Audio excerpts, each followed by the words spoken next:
Mutton masala curry చేసి చూపిస్తాను. ఇక్కడ నేను 1/2 కిలో మటన్ తీసుకున్నాను. శుభ్రంగా కడిగేసి పక్కన పెట్టుకోవాలి. అలాగే పచ్చి ఉల్లిగడ్డ, పచ్చి కొబ్బరి మిక్సీకి వేసుకొని పేస్ట్ లాగా చేసి పక్కన పెట్టుకోవాలి. ఇలాగా ఫ్రై మంచి మిక్సీకి వేసి పక్కన పెట్టుకోవాలి. పేస్ట్ లాగా చేసి 2 స్పూన్ల ఆయిల్ వేసుకుని ఆయిల్ కొంచెం ఇక్కడ ఆయిల్ మంచిగా హీట్ పెట్టిన తర్వాత ఉల్లిగడ్డలు పెద్ద సైజు ఉల్లిగడ్డలు కట్ చేసి వేసుకుంటున్నాను. మళ్ళీ గ్రేవీ మంచిగా ఉంటుంది, టేస్ట్ కూడా. కొంచెం సాల్ట్ వేయడం వల్ల ఉల్లిగడ్డ మంచిగా వేసి క్రిస్పీగా అవుతుంది. ముందుగానే కొంచెం సాల్ట్ వేసుకొని ఉల్లిగడ్డ ఇక్కడ వరకు కొంచెం అరగంటే 2 స్పూన్ కట్టి అక్కడ కలిసి వేసుకుంటే టేస్ట్ కూడా చాలా బాగుంటుంది. మసాలా వేసుకుంటా కొంచెం ఉల్లిగడ్డ కొబ్బరి పేస్ట్ వేసి కొంచెం మసాలా మనం ఇంట్లో వేసుకుంటాం.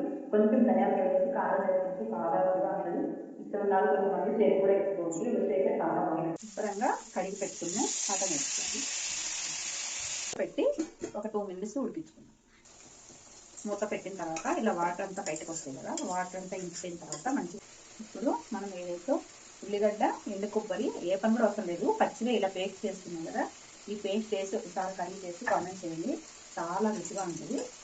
పేస్ట్ వేసుకొని కొంచెం పచ్చివాసన పోయినంత వరకు మంచిగా ఉడికించుకోండి.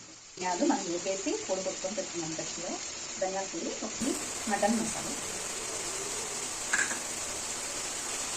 ఉప్పు కారం ఎవరు తిన్నంత వాళ్ళు వేసుకోవచ్చు. నేనైతే 1.5 స్పూన్ వేస్తాను. ఇవి కారం ధనియాల పొడి అన్నీ వేసిన తర్వాత కొంచెం కొత్తిమీర పుదీనా సిమ్లో పెట్టుకొని మంచిగా వేయించుకోవాలి. మంచి మసాలా అంతా 2 స్పూన్ల పెరుగు వేసుకోవాలి. అలాగే 1 గ్లాస్ వాటర్ వేసుకోవాలి. వాటర్ నాకు కొంచెం సూప్లా కావాలి, బాగా రుచి ఉంటుందండి.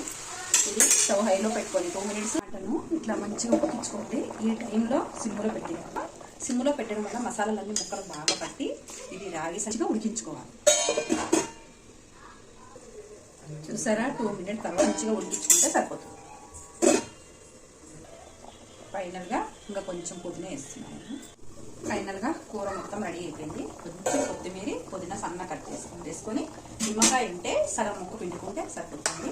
నేనైతే చపాతీలకు చేశాను కాబట్టి కొంచెం గ్రేవీ లాగా చేశాను. మీరైతే మామూలు రైస్లే కావాలనుకుంటే కొంచెం వాటర్ తగ్గించుకుంటే సరిపోతుంది. ఈ మాత్రం నాకు కావాలని చేసుకుంటాను.